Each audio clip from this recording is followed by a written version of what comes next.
Just a Sip. This is a place where we talk about beauty without pressure, wellness without perfection, and small, repeatable practices that support real life. If you've been feeling a little stretched, a little tired, or simply craving a moment to reset, this is the episode for you. Today, I'm talking about something so many women experience but don't always know how to fix: makeup creasing. Maybe it's happening under your eyes, around your smile lines. Maybe your makeup looks smooth when you first put it on, but a little later it starts settling and separating and just looking like a mess. If that sounds familiar, you are not doing anything wrong. Very often, creasing is not about needing more makeup, it's about needing a better approach. Today, I want to walk you through a few simple reasons your makeup may be creasing and what to do instead. So, let's start here. Makeup creasing is usually a layering issue, a product issue, or a placement issue. Sometimes it can even be all three. So, here's reason number one: too much product. This is one of the biggest reasons makeup starts to crease, especially under the eyes. It can be very tempting to apply extra concealer because we want more brightness or we want more uplift or we want more coverage, whatever. But often, the more product we apply, the more there is to settle into fine lines. So instead of adding more, try using less. A thin layer of concealer, blended well, usually looks fresher and smoother than a heavier layer that starts to gather in your wrinkles. Sometimes just a few small dots exactly where you need them is more than enough. Reason number two: your skin underneath needs more prep. If the under eye area, smile lines, or surrounding skin is dry, the makeup will often cling, crack, or separate. Then the makeup sits on top of the skin. So if the skin is thirsty, the makeup often reflects that. This is where skincare matters. And if you've been following me for a little while, you know that when I talk about makeup, I always say the best makeup comes from great skincare. So, a lightweight eye cream, a hydrating moisturizer, or simply giving your skincare a few minutes to settle can make a big difference. So you end up, I don't want you to be greasy or overly heavy, just hydrated and comfortable. So sometimes what I do is I put on my serum, I cleanse my face, I put on my vitamin C serum, I let that layer dry. I put on my eye cream, I let that dry a little moisturizer or lip balm on my lips. And then I'll put on my moisturizer, my regular facial moisturizer. And then I follow that with my sunscreen. But in between each layer, I let each layer dry. And it only takes a minute or two. But if I'm in a real hurry, I just fan it, get out my hand fan, and just dry it up because the layers sometimes will cause it to pill. That's where you get that pilling from sometimes. Next, reason number three: mixing products that don't work well together. Sometimes the issue is not you, it's the formulas. A very rich moisturizer under a product that doesn't set well or layers that are too slippery can cause makeup to move around and separate. That's why the drying in between is so important. If your makeup consistently breaks apart in certain areas, pay attention to what's underneath it. Sometimes simplifying your routine creates a much better result. Here we're at reason number 4 now, setting too heavily or not strategically.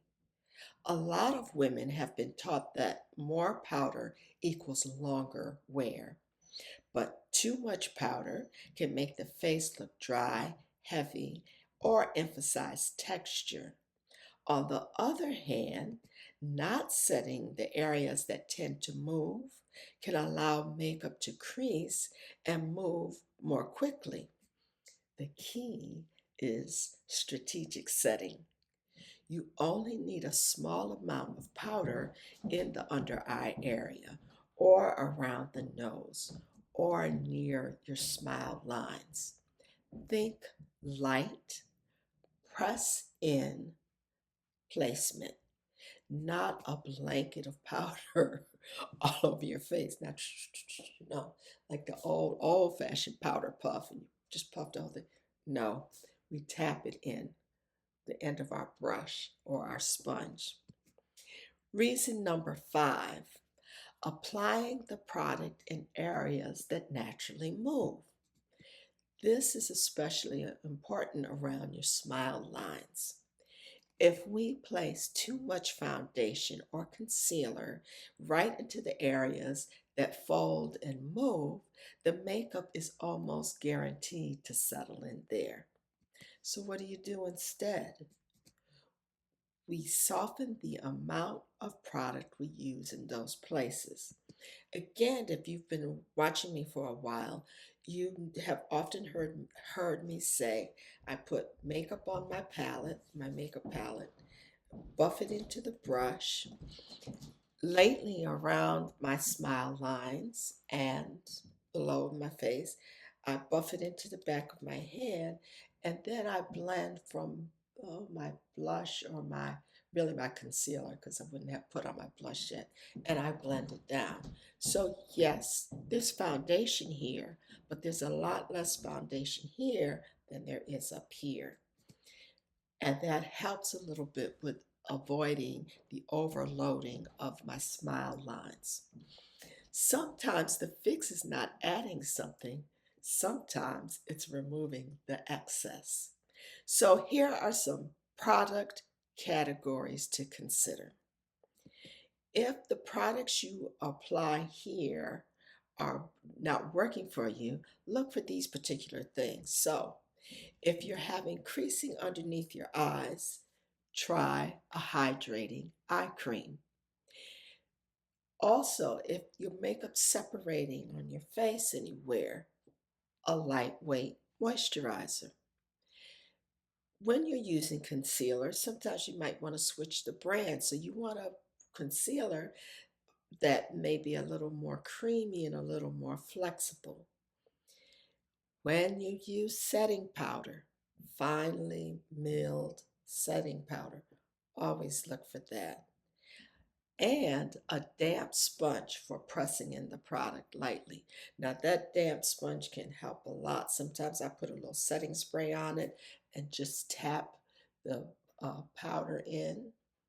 Or I might not even use powder. I just spray my sponge and tap in setting spray. Both of those applications can work. Now, let's add one more thing. Sometimes your fingers work just well, or like I said before, a small brush, the sponge. When you use it gently, it can really help. And just the tapping, sometimes I think we're taught to rub and smear our makeup on, and that doesn't work. So it's not always about buying more. Sometimes it's about applying it differently. And I would further say it's not sometimes, it's always about the application. Now that we understand what might be causing our creasing, the next step is to shift what we think about makeup in the first place. So here's this week's mindset makeover. The piece I want to leave with you is this: your makeup does not need to look airbrushed to be beautiful. Real skin moves, faces have expression. Real beauty is not about chasing perfection. Sometimes we become discouraged when we notice a crease or a line or a little separation. I know my challenge is dark circles and eye hollows, and I'll talk about more about that in another video. Anyway, but that doesn't mean my whole look is ruined or your whole look will be ruined. It may simply mean, or it does simply mean, your face is alive, it's expressive, and human. The goal is not to fight your face. The goal is to work with it. That's why I believe so deeply in simplifying the process. When you learn what works for your skin, your features, your lifestyle, everything starts to feel easier. This is what I teach in my course, The Glow Method. Ground yourself, slow down enough to notice what your skin actually needs. Then learn what works for you, not just what someone else does online, at the beauty store, whatever, but what truly works for your face. And own your glow with confidence, ease, and even a little more grace. Because beauty should support you, not stress you out. So before you blame yourself or your face, let's come back to a few simple adjustments that can make a big difference. If your makeup has been creasing lately, here's what I want you to remember. Use less product, prep the skin well, be thoughtful about layering, set strategically, not everywhere, just where you're going to get a little shine, and avoid overloading the areas that naturally move, particularly your smile lines. When you smile, sometimes now, my eyes crunch up, so I don't put that much product there. Small changes can create a much smoother, softer, more polished result. So the question is, where do you notice your makeup creasing the most? Under your eyes, around your smile lines, or somewhere else, maybe your forehead? Let me know in the comments below. And don't forget, your glow isn't just about your makeup. It's about the small things you do. Stop. Let's do that again. 1, 2, 3. And don't forget, your glow isn't just about makeup. It's about how you treat yourself every single day. If you've enjoyed this Just a Sip, hit the like button, subscribe, and share this video with a friend who deserves a quick glow up. Thank you for coming and watching today. See you next time. Bye-bye.